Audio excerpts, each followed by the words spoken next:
Graça e a paz, meus irmãos. Que a bênção do Senhor seja sobre a nossa vida, né? Eu convido você à leitura do texto lá no profeta Ageu, no capítulo 2.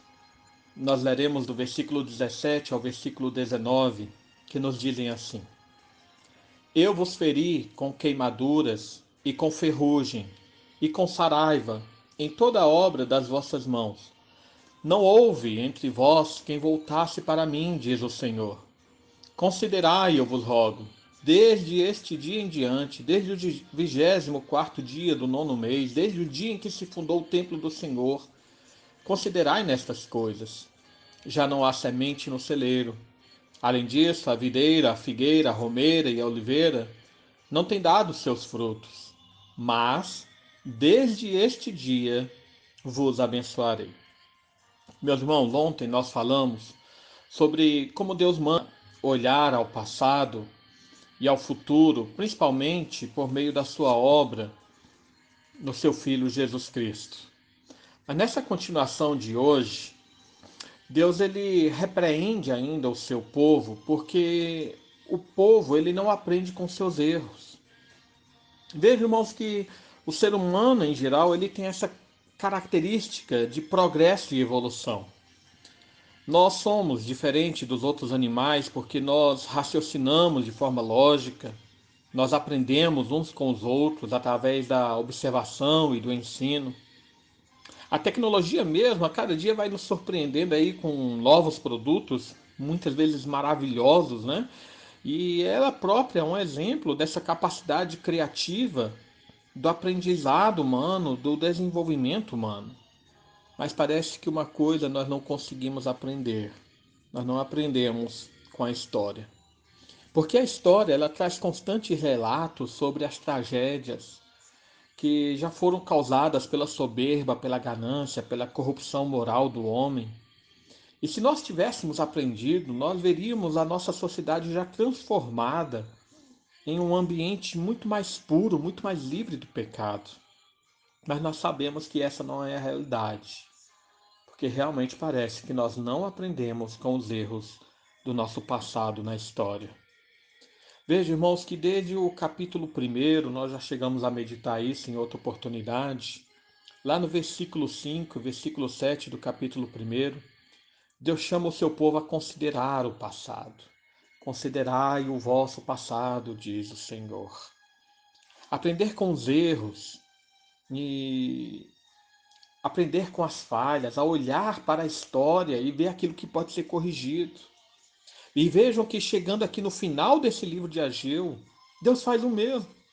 Em outras palavras, Deus começa esse livro falando de considerar o passado, e ele praticamente encerra esse livro também falando: considerai, versículo 18, considerai essas coisas.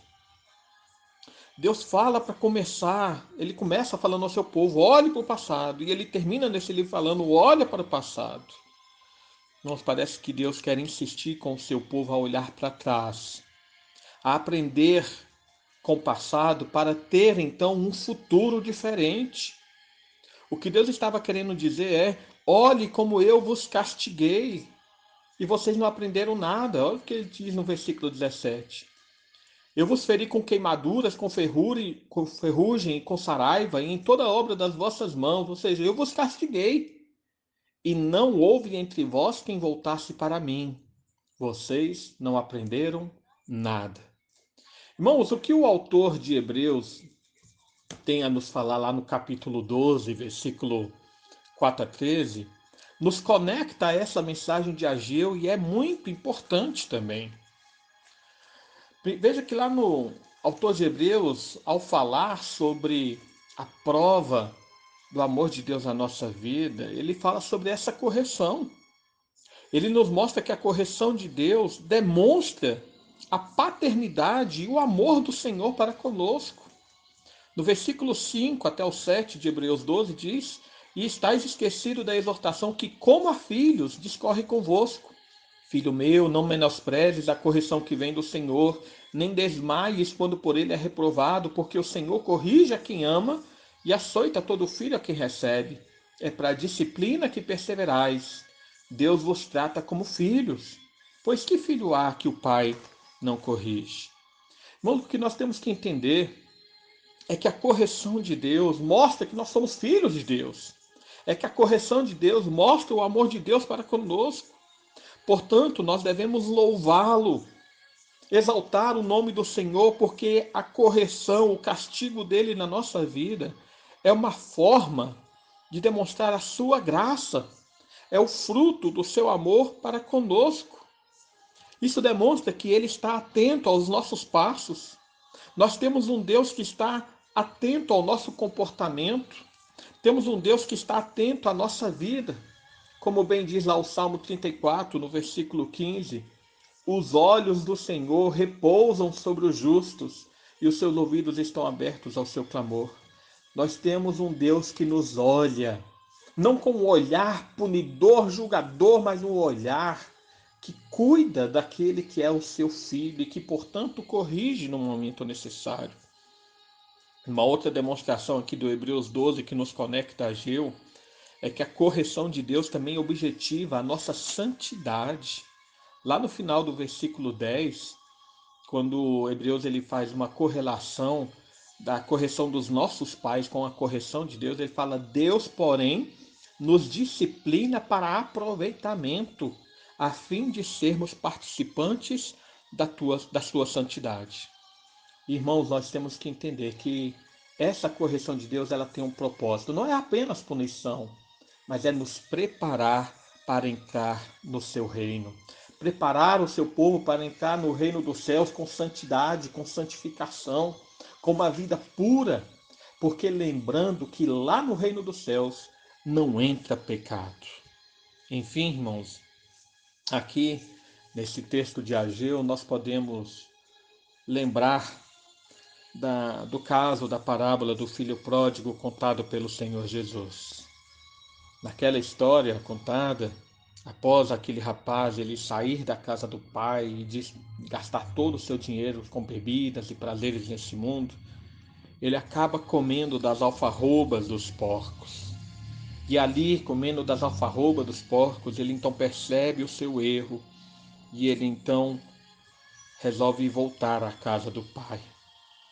A correção de Deus, irmãos, tem essa capacidade de nos fazer reconhecer o nosso erro, de nos fazer levar ao arrependimento, de nos fazer confessar os nossos pecados e assim recebermos a bênção do Senhor. 1 João, no capítulo 2, versículo 1, fala que se nós reconhecemos nosso pecado, nós temos o advogado junto ao Pai, Jesus Cristo justo. Ele é propiciação pelos nossos pecados. O Paulo, em Romanos, ele nos fala que o próprio arrependimento é fruto da bondade de Deus para conosco. Irmãos, nós temos um Deus que se importa com os seus filhos. Nós temos um Deus que nos ama a tal ponto de nos corrigir, para que nós então possamos participar da sua santidade e entrar no seu reino de forma pura e limpa. Vejo que no final do versículo 19 do nosso texto lá em Ageu 2, a promessa é a promessa de bênção.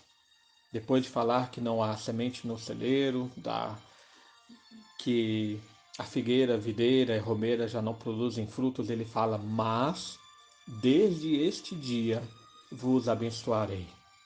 O arrependimento traz bênção. A confissão de pecados traz bênção.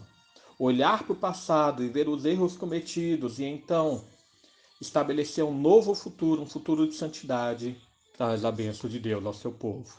Que Ele nos abençoe e que derrame sobre nós a sua glória diariamente. Amém.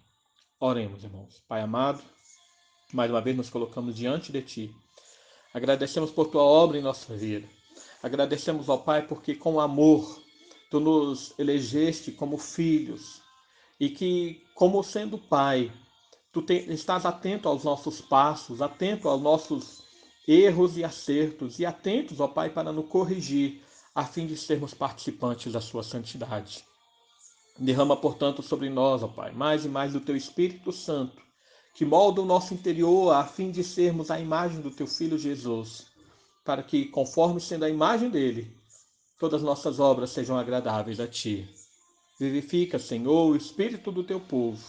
Dá-nos a iluminação e a compreensão, o discernimento espiritual, para percebermos o teu amor diário, constante sobre nós. É o que pedimos em nome de Jesus. Amém.